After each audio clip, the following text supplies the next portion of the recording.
Welcome to Suman TV. నేను వర్మ. ప్రస్తుతం మనం కాకినాడ జిల్లా గురజనాపల్లి ప్రాంతంలో ఉన్నాం.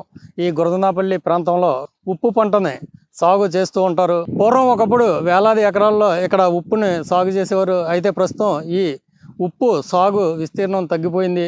దీనికి చాలా కారణాలు రైతులు చెప్తూ ఉంటారు. జనవరిలో ఉప్పు సీజన్ స్టార్ట్ అయినప్పుడు ఆ జనవరి ఫిబ్రవరి నెలలో మొత్తం కూడా ఏదైతే ఉన్నాయో ఉప్పు మళ్ళులు వాటిని అన్నింటినీ కూడా మళ్ళు కింద విడదీస్తూ ఉంటారు. ఆ తర్వాత మార్చి నుంచి ఈ ఉప్పు పంట సాగు అవుతూ ఉంటుంది. ఆ మార్చి నుంచి కూడా ఉప్పు దిగుబడి వస్తూ ఉంటుంది. అసలు ఇక్కడ ఉప్పు పంట ఎలా సాగు చేస్తారో అన్నది ఇప్పుడు తెలుసుకునే ప్రయత్నం చేద్దాం.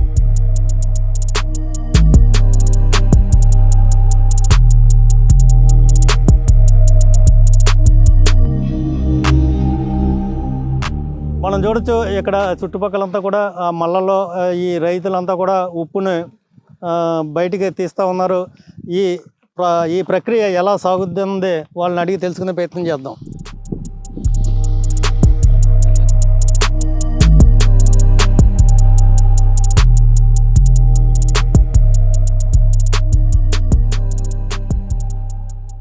ఇక్కడ మనతో పాటు ఉప్పు మళ్ళీ చిన్నరాజు ఉన్నారు.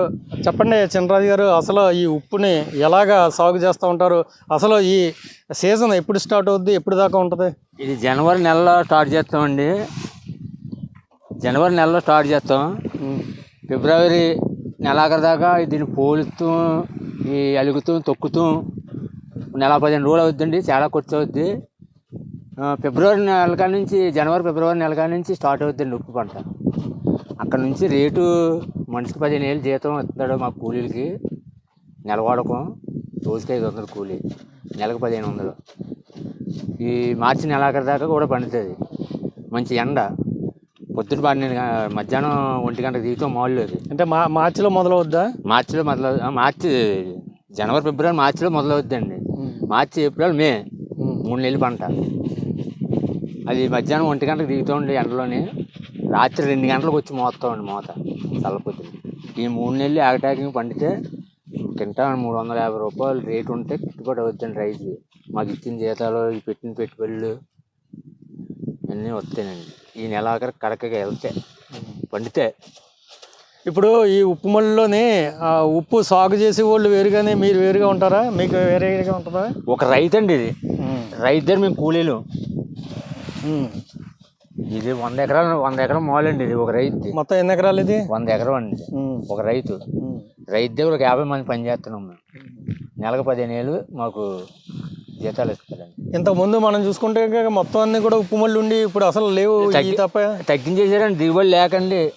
ఎందుకని? సేల్స్ అవుతే లేదండి. సేల్స్ లేదు. తవ్వితే అయితే ఒరిస్సా యాగంలో వెళ్ళి ఇప్పుడు లేదండి. యాగంలో అంటే ఎక్స్పోర్ట్ లేదా? ఎక్స్పోర్ట్ లేదండి.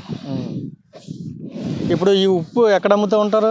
ఈ రైలు చెరువులకి, ఫిషింగ్ హార్బర్ ఉంది కదండి, చేపకి వాటికి వెళ్తుంది అంతేండి. ఇది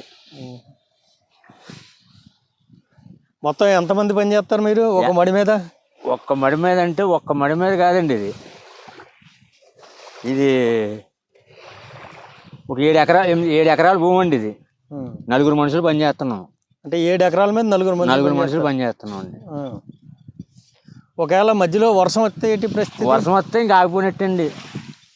ఇది మళ్ళీ వర్షం వచ్చిందంటే దీన్ని మళ్ళీ ఎండగాసి పండిదాకా కూడా మేము ఖాళీయే. ఇప్పుడు మనం చూసుకుంటే ఇంకా మిట్ట మధ్యాహ్నంలోనే పని చేస్తారు. ఎందుకు? మిట్ట మధ్యాహ్నం టైంలో తీస్తేనే ఉప్పు వస్తుందండి. చల్లబడ్డాక తీస్తే ఉప్పు రాదండి. ఉప్పుని రాత్రిలో ఎందుకు మోస్తారు? ఇక్కడ నుంచి మధ్యాహ్నం మాటలు మోస్తాయి. ఎండకు కాళ్ళు పని చేయవండి. కాళ్ళు అరిగిపోయి ఎందుకు పని చేయవు. నైట్ ఎందుకు మోస్తామంటే చల్లదనంగా ఉంటుంది కానీ చల్ల పొద్దున్న మోసుకుని పొద్దున్న తెల్లారిలోకి వెళ్ళిపోతాం. ఎండ మీద మోయాలంటే కాళ్ళు పని చేయవండి. ఇప్పుడు మీది అంతా గురజనాపిల్ల చల్లంగా? గురజనాపిల్ల అండి. ఇప్పుడు గురజనాపిల్ల ఎంతమంది ఇలాగ ఉప్పు రైతులు ఉంటారు? ఇలా ఉప్పు పండించగలరు? ఇంచుమించు 100 మంది దాకా ఉంటారండి. అంటే అందరూ ఉప్పు తయారు చేయొచ్చా? తయారు చేయొచ్చండి. అంటే మొత్తం అందరికి, లేకపోతే అందులో ఏమన్నా ట్రైనింగ్ లేకపోతే దానిలో అలాంటిది ఏం లేదండి. ఇదేం ఉండదా?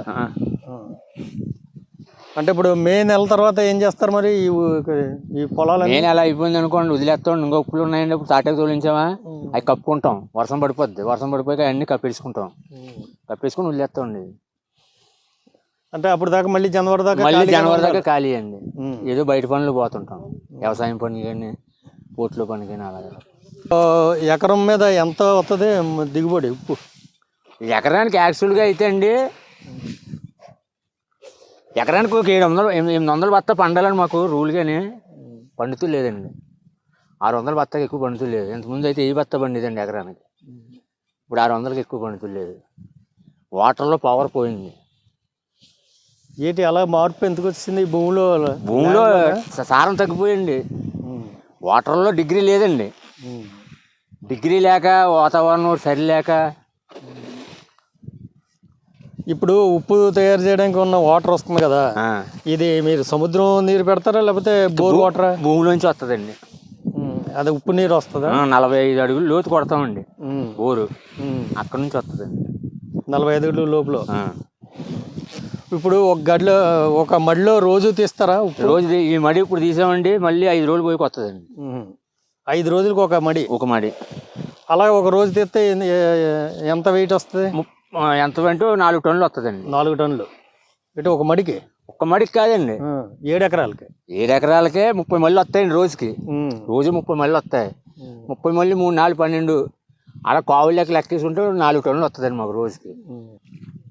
ఉప్పును పండించడానికి మిగతా పంటలు పండించడానికి చాలా వ్యత్యాసం మనకి కనబడుతూ ఉంటుంది. ఆ రైతులు ఉప్పును పండించే సీజన్లో అయితే కనుక మిట్ట మధ్యాహ్నం వాళ్ళు పని మొదలు పెడతారు. అలాగే అర్ధరాత్రి వరకు కూడా ఈ మళ్ళలో వచ్చిన ఉప్పును మకాంలోకి చేర్చడం వరకు కూడా తెల్లవారులు ఆ ప్రక్రియ సాగుతూ ఉంటుంది.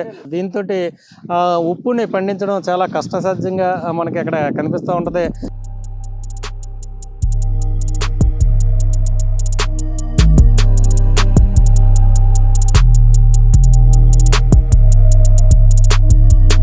దీన్ని ఎవరో కొని పట్టుకెళ్తారు ఇక్కడి నుంచి?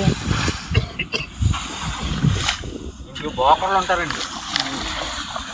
బోకర్లు అంటే చాలా పెట్టి దీన్ని వేరే చెరువులకనో లేకపోతే చేపకనో వాళ్ళు బేరం తీసుకొచ్చి 2 కింద లాభం వేసుకుని వాళ్ళు రైతు దగ్గర కొనుక్కుంటారు. దీన్ని బైక్ వాళ్ళు తోలుతారనమాట. ఇప్పుడు ఈ చేపలు, రొయ్యలు తప్ప జనాలు ఎందుకు తింటలేదు? ఉప్పు తింటారండి, జనాలు తింటారండి. జనాలు తినడానికి వెళ్తుందండి. ఫ్యాక్టరీలకు కూడా వెళ్తుంది. ఫ్యాక్టరీలు కూడా ఐస్ ఫ్యాక్టరీలు ఉన్నాయండి. ఐస్ ఫ్యాక్టరీలకి కొన్ని కెమికల్లు ఉన్నాయి. ఇప్పుడు నాగార్జున ఫ్యాక్టరీలకి, అలాంటి వాటికి చాలా ఉన్నాయి. చాలా ఫ్యాక్టరీలు వెళ్తుంటాయండి. ప్రత్యేకించి చేపకి, చెరువులకే కాదండి, ఐస్ ఫ్యాక్టరీలకని కొన్ని ఫ్యాక్టరీలు ఉన్నాయండి. ఫ్యాక్టరీకి వెళ్తుంది.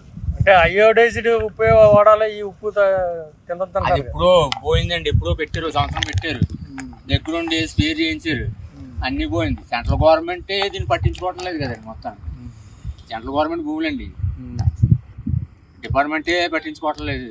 ఇప్పుడు అప్పటి నుంచి కూడా పెట్టారు. మధ్యలో అయోడిన్ కలిపాలి, అయోడిన్ కలిపి తినాలి అని పెట్టారు. సాల్ట్ వాళ్ళు ఏదో సంవత్సరంన్నర చేయించారు, వాళ్ళలో వదిలేసారండి. దీని మీద పట్టించుకుని నాదిరి ఎవడం లేడు. పండింతం వచ్చిన బేరం ఉంటే రైతు అమ్ముకోవడం, ఆ గిట్టుబాటు ధరకి, పెట్టిన పెట్టుబడికి గిట్టుబాటు ధరకి బత్త ఎంతని అతను రైతు అమ్ముకోవడం అంతే తప్పండి. ఈ గవర్నమెంట్ ఎక్కడ ఉందో కూడా తెలియదు. సెంట్రల్ గవర్నమెంట్ ఒకప్పుడు సిస్ట్గా ఉండేదండి. అయోడిన్ కొట్టమని ఆఫీసుల వాళ్ళు వచ్చి చేసేవారు. మొత్తం 5-6 సంవత్సరాల నుంచి వదిలేసారండి వాళ్ళు. ఒకప్పుడు ఉప్పు ఉత్పత్తిలో కాకినాడది ప్రముఖ స్థానం. మనం ప్రధానంగా చూసుకుంటే కనుక జాతీయోద్యమ కాలంలో ఉప్పు సత్యాగ్రహాన్ని మహాత్మా గాంధీ గారు ఇదే చొల్లంగి ప్రాంతంలో ఉప్పు సత్యాగ్రహంలో పాల్గొన్నారు. దీంతో దేశవ్యాప్తంగా కాకినాడ ఉప్పు ఉత్పత్తి ప్రాంతానికి ప్రత్యేక గుర్తింపు లభించింది. అయితే ఇప్పుడు నానాటికి ఇక్కడ ఉప్పు ఉత్పత్తి తగ్గిపోతూ ఉంది.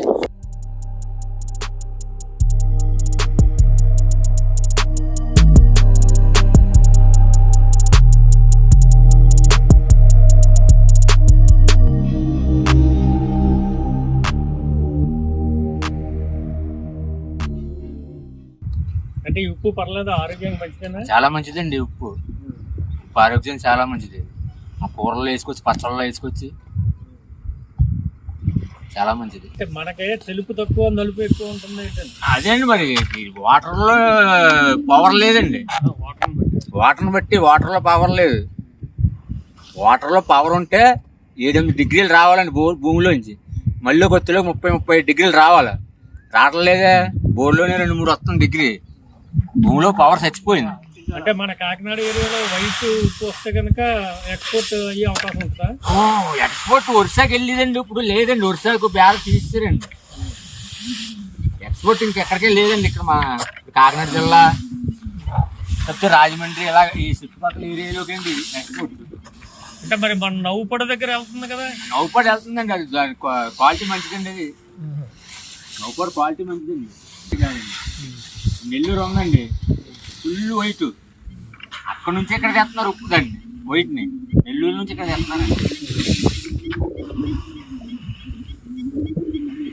ఉప్పు ఆరోగ్యానికి ముప్పు అని వైద్యులు హెచ్చరిస్తూ ఉంటారు. అదే రాజుల కాలంలో అయితే ఉద్యోగులకి జీతంగా ఉప్పుని మాత్రమే ఇచ్చేవారు. లాటిన్ పదం సాల్ట్ నుంచి పుట్టిన పదమే శాలరీ. శాలరీకి మరో రూపమే జీతం.